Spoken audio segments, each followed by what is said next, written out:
And it was in the demonstration of the reactor working where it caught my attention to where this is technology that doesn't even exist. So, I mean, that was the first time I knew that this is really something different. What was it? What was it? What was it about this reactor that made you think that it didn't exist technologically? Well, it was I actually have to back up because there were some briefings that I read it before that certainly gave me the impression that this was going to be a weird job, but this was the first hands-on thing.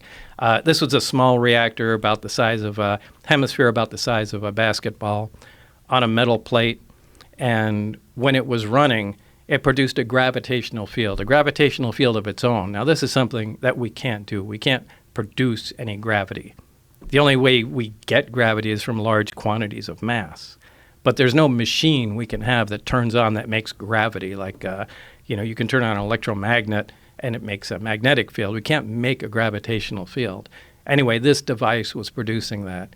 And Barry said, almost like he was bragging, go ahead, try and touch the sphere. And I couldn't. It pushed my hands away, just like two like poles of a magnet.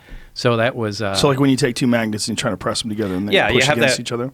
Yeah, that kind of cushion feeling, but you can't get them together. The closer you put them, the more they push. But and you felt that physically with your my hand? Yeah. Now there's nothing that does that, and that immediately caught my attention. Going, wow, this is something else. What was your thought? Like when you felt that, and you knew that there was nothing that you were aware of that could produce this? Then that connected me to the briefings that I read on the first day at S4. Was that everything that I had read was apparently accurate.